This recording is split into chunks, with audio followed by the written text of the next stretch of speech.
sidang jamaah Jumat yang dirahmati dan dimuliakan oleh Allah Subhanahu wa taala, serta para pendengar Radio Al-Markas, saudaraku dimanapun Anda berada yang dimuliakan Allah Subhanahu wa taala. Dewasa ini di tengah gejolak arus modernisasi, arus globalisasi, arus informasi, bahkan juga arus reformasi yang kian drastis dan meningkat. Di satu sisi memang kita patut bersyukur dan berbangga dengan perkembangan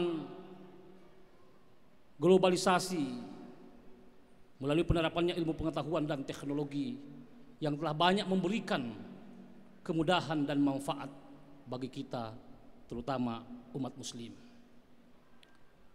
Sesuatu atau pekerjaan yang tadinya berat untuk kita kerjakan dengan tenaga manusia mampu dilakukan secara mudah dan praktis berkat ilmu pengetahuan dan teknologi. Informasi yang tadinya tertutup dan kurang kita ketahui menjadi bisa kita ketahui dan terbuka secara transparan berkat ilmu pengetahuan dan teknologi. Tempat atau jarak yang tadinya jauh, yang melintas berbagai macam pulau, dapat kita tempuh dalam waktu yang singkat, dalam hitungan beberapa menit ataupun jam. Kita dapat berinteraksi dan berkomunikasi dengan saudara-saudara kita di tempat yang jauh berkat ilmu pengetahuan dan teknologi. Namun ilmu pengetahuan dan teknologi sesungguhnya memiliki keterbatasan dan kelemahan. Satu di antara bukti keterbatasan ilmu pengetahuan dan teknologi yang merupakan rekayasa dan hasil karya manusia adalah apa yang terjadi beberapa hari terakhir ini di pemberitaan dengan jatuhnya pesawat Sriwijaya Air yang merupakan Boeing 737-500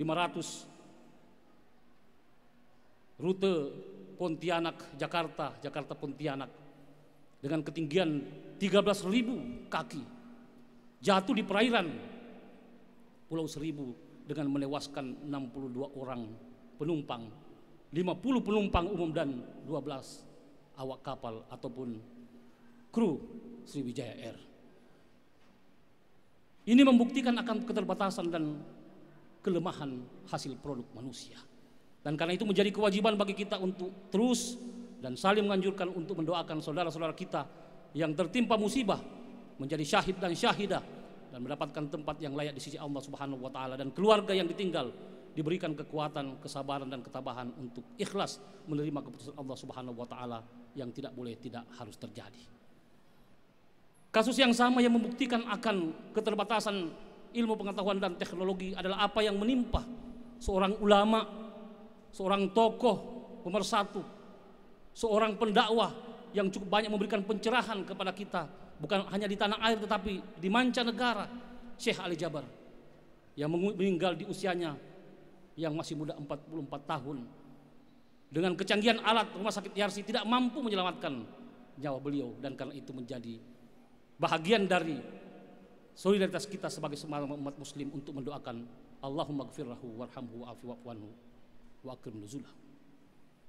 Hal yang tidak kalah pentingnya untuk kita ketahui akan keterbatasan dan kelemahan ilmu pengetahuan dan teknologi adalah apa yang terjadi tadi pagi dini hari jam 2 dengan gempa bumi yang meluluhlantakkan dan menghancurkan bangunan dan kota Sulawesi Barat. Menjadi banyak korban, dan karena itu menjadi penting bagi kita seperti yang disampaikan untuk menunjukkan rasa solidaritas kita untuk berbagi dengan mereka-mereka yang mengalami musibah.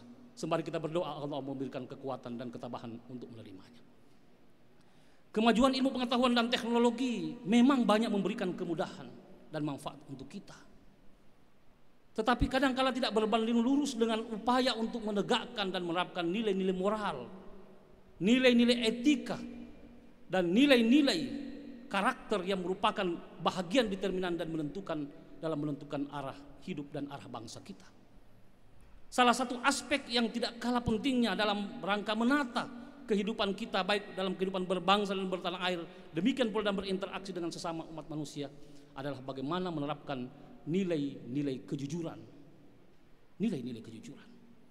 Jujur artinya berlaku benar dan lurus. Jujur juga artinya berlaku adil, tidak berpihak ke kiri dan ke kanan.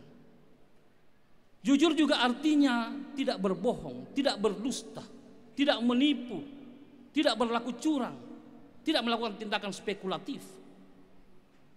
Jujur juga artinya tidak berbuat serong, tidak berselingkuh, dan tidak berkhianat. Dan jujur juga artinya mereka yang mampu berlaku objektif, mengakui kelebihan dan penonjolan orang lain, serta mau mengakui secara objektif kekurangan dan keterbatasan yang dia miliki. Menerapkan nilai-nilai kejujuran bukan perkara yang gampang. Dan karena itu Allah memberikan apresiasi yang luar biasa. Dan itulah sebabnya sehingga Allah mengatakan, ya ayyuhalladzina amanu ittaqullah, wahai orang-orang yang mengklaim dirinya beriman, bertakwalah kalian kepada Allah, wa kunu ma'as-shadiqin, dan jadilah kalian manusia-manusia yang jujur dan benar, dan hiduplah bersama dengan orang-orang yang jujur. Menerapkan nilai kejujuran bukan perkara yang sepele dan enteng, membutuhkan perjuangan, kesabaran dan ketabahan yang tidak ringan, membutuhkan riadah dan mujahadah yang maksimal dan optimal. Dan karena itu Allah memberikan apresiasi, memberikan reward dan komplimen kepada mereka yang mampu menerapkan nilai kejujuran berbagai macam fadilah. Satu di antaranya Allah menegaskan, Allah akan menjadikan orang-orang yang berlaku jujur itu memiliki posisi yang strategis pada hari kemudian nanti bersama dengan para nabi-nabi Allah. Wa may yuti'illaha wa rasulahu fa ulaika alladzina an'ama Allahu 'alaihim minan nabiyyin was-siddiqin was-shalihin wasyuhada was-shalihin wa hasuna ulaika rafiqa. Menerapkan nilai kejujuran juga merupakan satu bentuk tindakan untuk melakukan kebaikan-kebaikan yang lain. Karena kejujuran merupakan sumber biang dan masdar dari semua kebaikan dan kebenaran. Sebaliknya kebengkokan, kebohongan, dan ketidakjujuran adalah penyebab dan masdar dari semua bentuk pelanggaran dan kejahatan. Alaikum bisidq, fa inna sidq yahdi ilal bir, wal bir yahdi ilal jannah. Hendaklah kalian, kata Rasulullah, menerapkan nilai-nilai kejujuran, karena kejujuran itu akan mengantarkan kalian kepada berbagai macam kebaikan dan kebenaran. Dan hendaklah kalian meninggalkan segala bentuk dusta, bohong, karena sungguhnya dusta dan bohong itu merupakan biang dari seluruh pelanggaran dan kejahatan. Dan kejahatan itu yang akan menggiring manusia ke dalam api neraka. Allah Subhanahu wa ta'ala telah menjanjikan kepada mereka-mereka yang mampu menerapkan kejujuran dalam hidupnya akan mendapatkan ampunan dan posisi yang sangat strategis dan menjadi manusia-manusia yang beruntung. Bahkan dalam salah satu firman Allah dikatakan akan dijadikan sebagai pemenang. Wa qala Allah, hada yauma yanfa'u shadiqina an sidqihim lahum jannatin tajri min tahtihal anhar khalidina fiha abada radhiyallahu anhum wa radu anhum wa dzalikal fawzul adzim. Termasuk Allah akan memberikan ampunan dari segala dosa dan kesalahan yang pernah mereka lakukan dan akan menjadikan mereka sebagai manusia-manusia yang beruntung. Innal muslimina wal muslimat wal mu'minina wal mu'minat wal qanitina wal qanitat was shadiqina was shadiqat was sabirina was sabirat, dan seterusnya. A'adallahu lahum maghfiratun wa ajrun azim. Menerapkan nilai kejujuran juga sekaligus menjadi genderang perang dan permusuhan terhadap kekuatan iblis dan bala tentaranya. Sebab misi yang paling utama dari kekuatan setan bagaimana mampu menggelincirkan manusia dari jalan yang lurus, dari jalan kebenaran dan jalan kejujuran. Itu sebabnya sehingga ketika Rasulullah berdialog kepada iblis, dalam sebuah riwayat Baihaqi dikatakan, ketika Rasulullah bertanya, man a'da'uka min ummati, ada berapa banyak musuh-musuh kamu dari umatku? Satu di antaranya iblis menjawab, at-tajir suduk, ialah pengusaha, para pedagang, para penjual yang berlaku jujur. Dan ketika ditanya, ada berapa jumlah yang menjadi temanmu? Dijawab oleh iblis, ada 10 kelompok.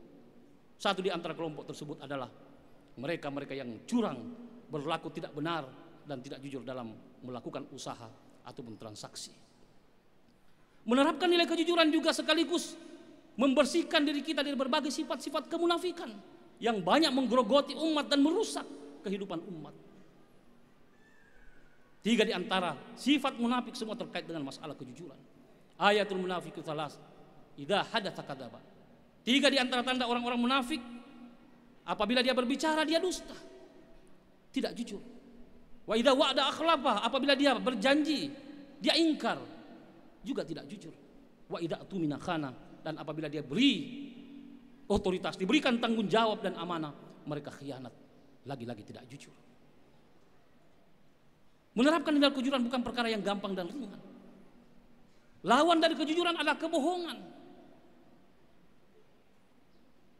Umat Islam, Rasulullah SAW pun pernah direpotkan oleh persoalan-persoalan kebohongan dengan hadithul ifk, berita hoax, berita bohong yang menyeruak yang diciptakan oleh gembong munafikin Abdullah bin Ubay bin Salul, yang melemparkan isu perselingkuhan istri Rasulullah Sayyidina Aisyah radhiyallahu anha bersama dengan Safwan bin Mu'attal dalam sebuah perselingkuhan dengan tuduhan yang begitu rupa, sempat membuat geger dan terjadi ketegangan kurang lebih 40 hari lamanya umat muslim. Nanti setelah turunnya ayat dalam surah An-Nur ayat 11 yang menjernihkan nama Aisyah, barulah kemudian umat muslim mencapai ketenangan dan merajut persatuan.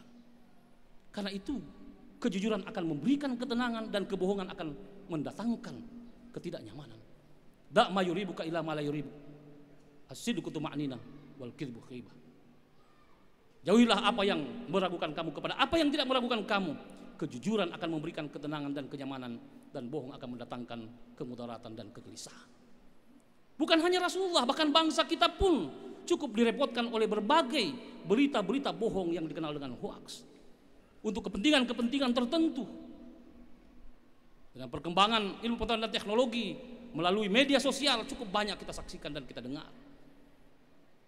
Hatta kepada upaya pemerintah untuk meredam dan melakukan langkah preventif menangani persoalan COVID dengan vaksin Sinovac itu pun tidak lepas dari persoalan isu-isu imajiner, cerita-cerita hoax dan yang merusak serta menggegerkan banyak orang dan merusak persatuan dan kesatuan.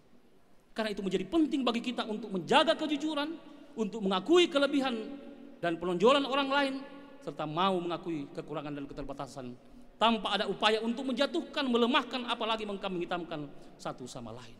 Karena itu kejujuran menjadi bahagian penting dan determinan dalam ajaran agama kita. Almarhum Dr. Baharudin Lopa sebagai tokoh Sulawesi, sebagai praktisi hukum sekaligus sebagai mantan jaksa agung, pernah menyatakan bahwa salah satu penyebab utama bangsa kita lambat mengalami kemajuan dan yang banyak merusak sendi-sendi persatuan di antara kita adalah karena lemahnya kejujuran dan banyaknya kebohongan yang terjadi di antara kita. Karena itu beliau terkenal sosok yang tidak mau menggunakan fasilitas negara untuk kepentingan pribadi dalam banyak peristiwa. Sehingga kita terkenal dengan apa yang terjadi terhadap sahabat Rasulullah Umar bin Khattab, Umar bin Abdul Aziz, yang kemudian mematikan lampunya, tidak mau menggunakan lampu negara karena melakukan pembicaraan dan dialog urusan keluarga, karena tidak ingin mencampur adukkan antara harta keluarga dan harta pribadi dan harta negara. Termasuk tokoh mantan Perdana Menteri, mantan Wakil Presiden Bung Hatta, yang harus hidup secara sederhana karena tidak ingin mencampur adukkan antara mana harta yang halal dan mana yang haram. Beliau tidak mau memaksakan diri. Beliau harus menahan keinginannya untuk mendapatkan sepatu yang sangat diidam-idamkan sampai beliau meninggal tidak memiliki sepatu itu karena keterbatasan dana yang dia miliki, karena tidak ingin mengkorup uang negara. Keinginan istrinya untuk mendapatkan mesin jahit bertahun-tahun lamanya baru bisa dipenuhi karena lagi-lagi keterbatasan dana. Bahkan dalam satu tulisan dikatakan, kadang-kala beliau menunggak pembayaran listrik, menunggak pembayaran PDAM, menunggak pembayaran PBB karena tidak punya kemampuan dana yang cukup untuk mengatasi itu. Padahal kurang apa seorang mantan wakil presiden. Bahkan ketika beliau sakit, dibiayai oleh negara, dan ketika sembuh, beliau mengembalikan ke kas negara uang tersebut karena tidak ingin menjadikan harta itu menjadi penyebab tertolaknya doa. Itulah sebabnya sehingga sahabat-sahabat Rasulullah kadangkala harus mengorek tenggorokannya. Abu Bakar As-Siddiq mengorek tenggorokannya dan mengeluarkan makanan dari perutnya lantaran bersumber dari makanan yang berbau syubhat. Demikian halnya Umar bin Khattab mengorek tenggorokannya dan memuntahkan susu onta yang didapatkan dari onta yang liar yang tidak diketahui siapa pemiliknya. Ma'asyiral muslimin, sidang Jumat yang dirahmati dan dimuliakan oleh Allah Subhanahu wa taala. Untuk menutup khutbah kita, terkenang kita dengan sebuah riwayat tentang sosok Ibrahim bin Adam untuk menjaga kebersihan dirinya. Satu waktu ketika selesai beliau melaksanakan haji, berangkat ke Baitul Maqdis. Di sana ada tempat yang sangat mustajab doa. 4 bulan lamanya beliau menempuh perjalanan, dan setelah tiba beliau berdoa di satu tempat yang namanya Quba Sahr.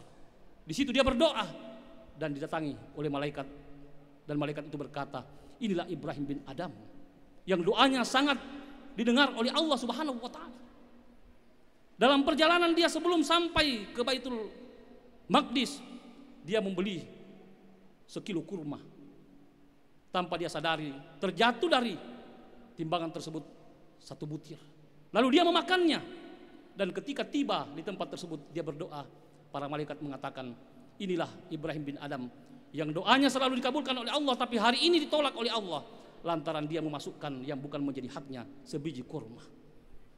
Tersentak dan menangis Ibrahim bin Adam, lalu bergegas selama 4 bulan lamanya ke Masjidil Haram untuk menemui sang kakek penjual kurma tersebut. Dan setelah tiba ternyata sang kakek telah meninggal dunia, yang tinggal hanya anaknya. Dia meminta penghalalannya dan anaknya pun memenuhi permintaannya itu, hanya sebiji kurma. Tapi masih tersisa 11 orang anaknya yang menjadi ahli waris yang lain. Dicari sampai ketemu, sampai pada akhirnya mereka 11 orang itu menerima penghalalan tersebut. Barulah kemudian dia kembali ke Baitul Maqdis dan dia berdoa kepada Allah Subhanahu wa taala. Dan di situ para malaikat mengatakan, inilah Ibrahim bin Adam yang sempat doanya tertolak karena sebiji kurma, tapi kemudian karena mendapatkan penghalalan dari ahli warisnya, kemudian doanya diterima oleh Allah Subhanahu wa taala. Ma'asyiral muslimin, sidang Jumat yang dimuliakan oleh Allah Subhanahu wa taala. Demikianlah beberapa kisah dan ibrah yang perlu kita jadikan sebagai bahan internalisasi, sebagai bahan evaluasi dan introspeksi diri untuk bagaimana kita menjadi manusia-manusia as-shadiqun yang jujur dan menghindari segala bentuk kebengkokan. Barakallahu li wa lakum wa jalani wa iyyakum al-'amilul faidin wa dakhalani wa iyyakum al-jannata wan na'imul muqim. Aqulu qouli hadza wa astaghfiru innahu huwal ghafurur rahim.